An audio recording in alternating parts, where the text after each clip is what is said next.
Bonjour à tous, merci à Hugues. Bienvenue sur notre chaîne et merci de nous suivre.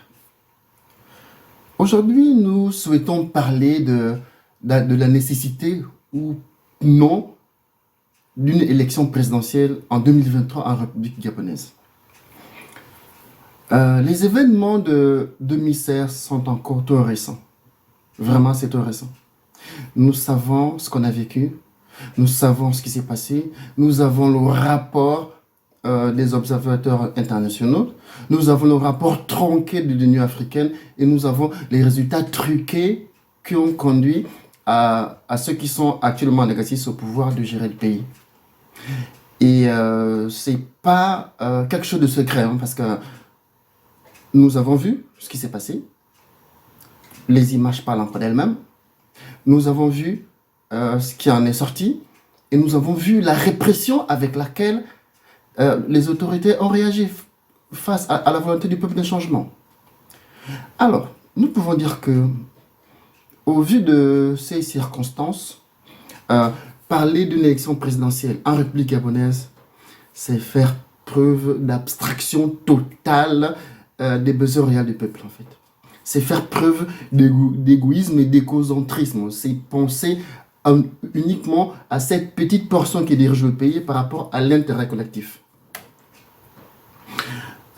Si nous remontions légèrement en arrière, 93 a été une année difficile.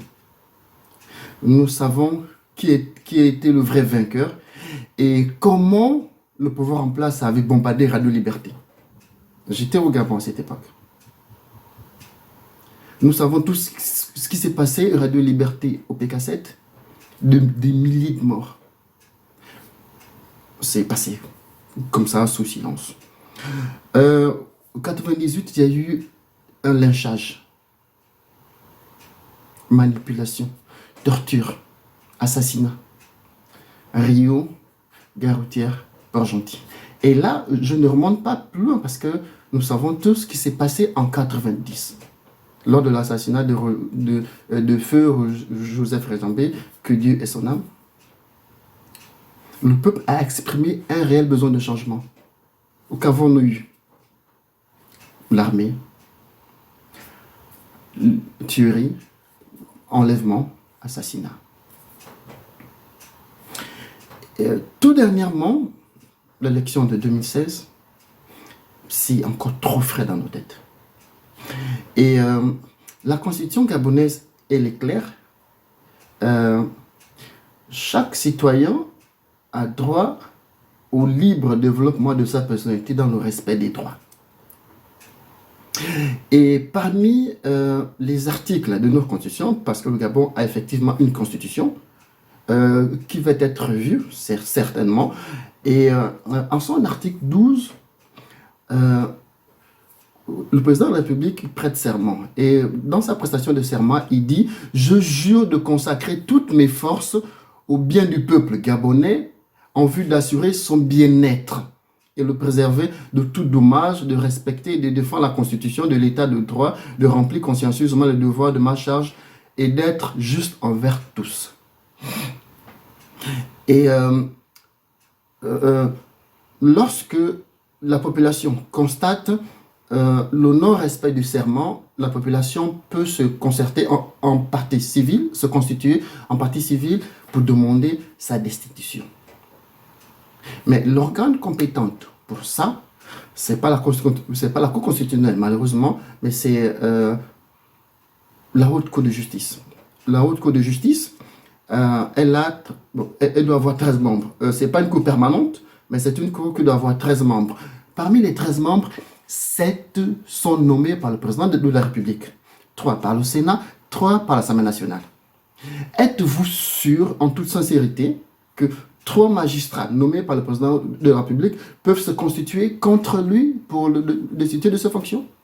Non. C'est pour cela que nous voulons mettre en place 2 organes. Il y a celui qu'on appelait collectif Gabon Libre, dont l'objectif principal est d'attirer les instances internationales, non pas celles qui sont en rapport ou bien qui sont en partenariat exclusif avec l'État gabonais, mais des partenaires internationaux qui pourraient nous aider dans l'obtention de cette attention.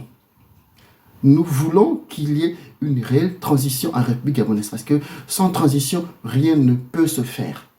Les mêmes causes conduisant aux mêmes effets, une élection présidentielle au Gabon ressemblera à toutes celles qui se seront passées antérieurement. C'est-à-dire, rien ne va avancer, tout va s'enliser et le pays va sombrer davantage. C'est pourquoi nous constituons en deux entités, comme je dis tantôt. Le collectif Gabon Libre, il y aura une branche Gabon, une branche diaspora, et enfin un groupement politique que nous allons appeler Gabon Transition et Développement. Merci à tous.